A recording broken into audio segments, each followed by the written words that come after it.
Namaskar.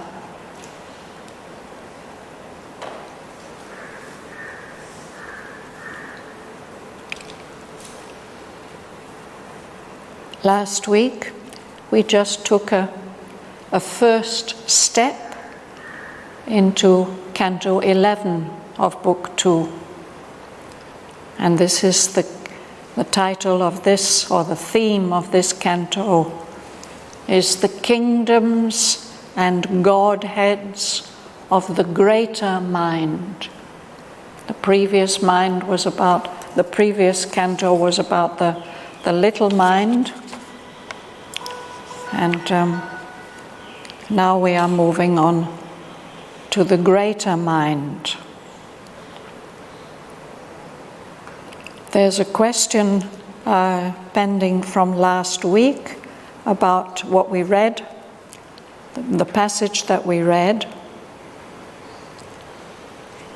In this passage, we are told that King Asvapati's being in this realm, his being stretched beyond the sight of thought. For not by thinking was its greatness born, and not by thinking can its knowledge come. So we are told that King Asvapati gets a glimpse or becomes aware of another kind of space where thought leaned on a vision beyond thought and shaped a world from the unthinkable. This has led to a question whether vision is greater than thought.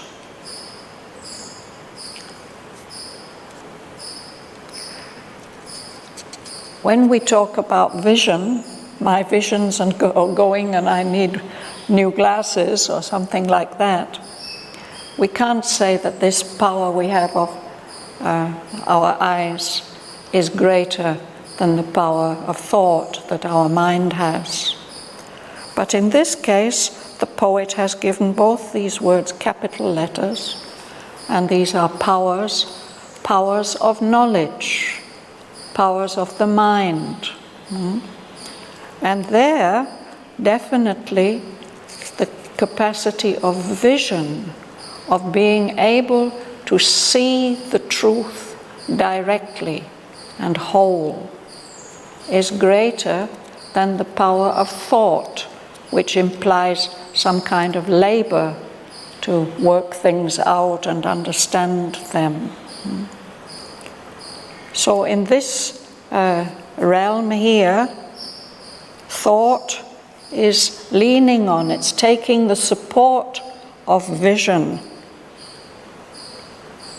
a power of vision which is beyond thought, beyond the power of thought.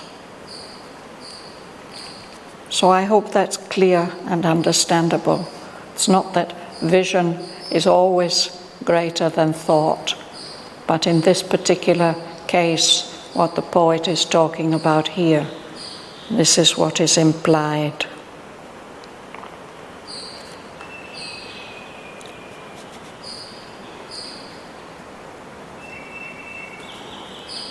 Last week we read up to line 58 on page 261, and I'm going to continue reading from there.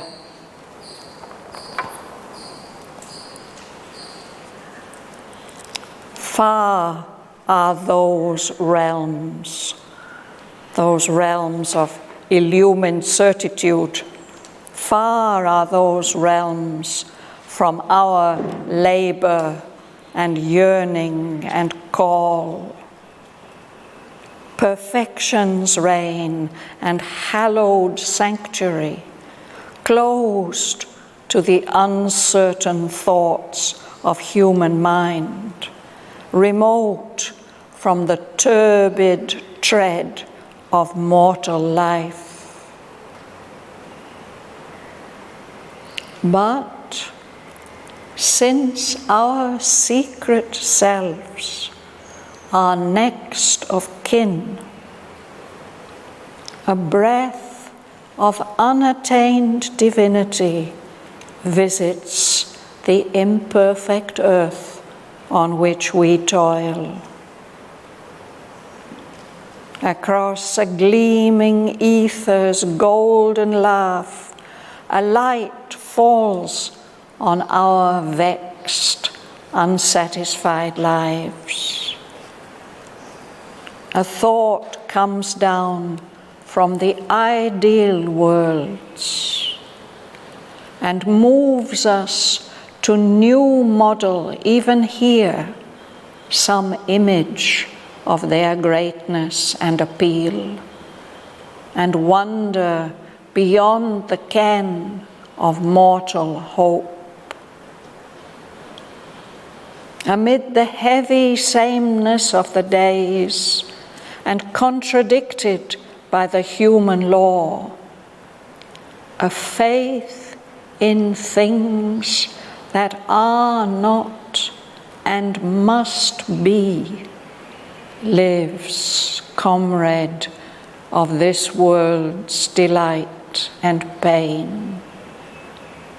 The child of the secret soul's forbidden desire, born of its amour with eternity.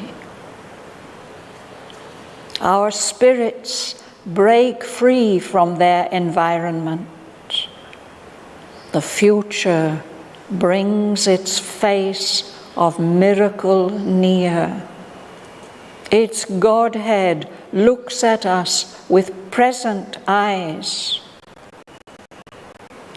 Acts deemed impossible grow natural.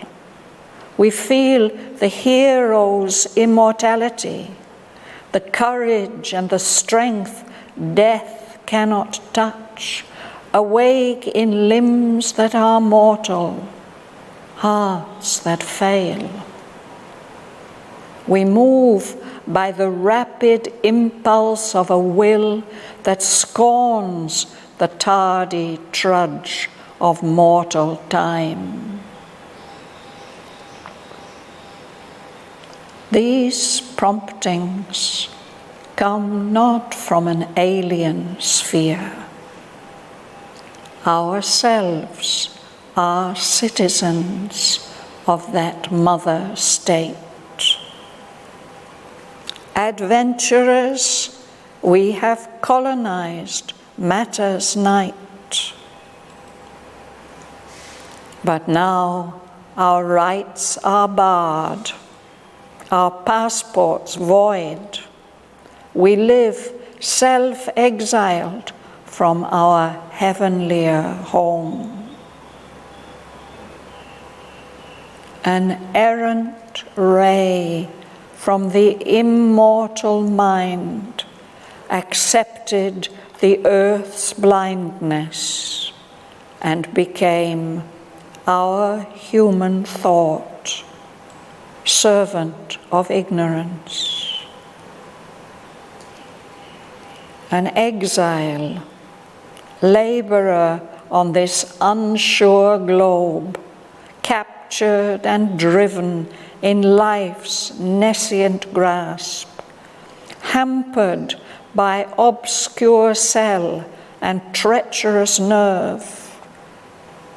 It dreams of happier states and nobler powers, the natural privilege of unfallen gods, recalling still its old, lost sovereignty. Amidst earth's mist and fog and mud and stone, it still remembers its exalted sphere and the high city of its splendid birth.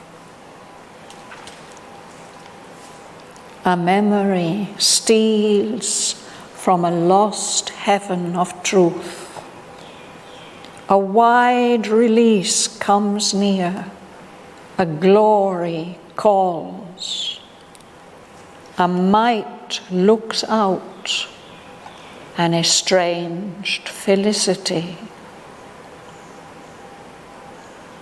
In glamorous passages of half-veiled light, wandering a brilliant shadow of itself, this quick, uncertain leader of blind gods, this tender of small lamps, this minister serf hired by a mind and body for earth use, forgets its work mid crude realities.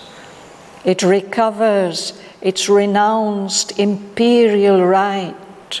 It wears once more its purple robe of thought and knows itself the ideal's seer and king.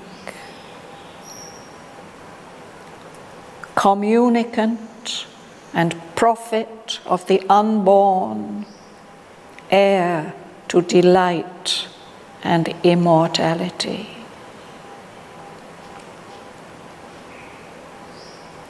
All things are real, that here are only dreams. In our unknown depths sleeps their reserve of truth. On our unreached heights they reign, and come to us in thought and muse, trailing their robes of light. But our dwarf will and cold pragmatic sense admit not the celestial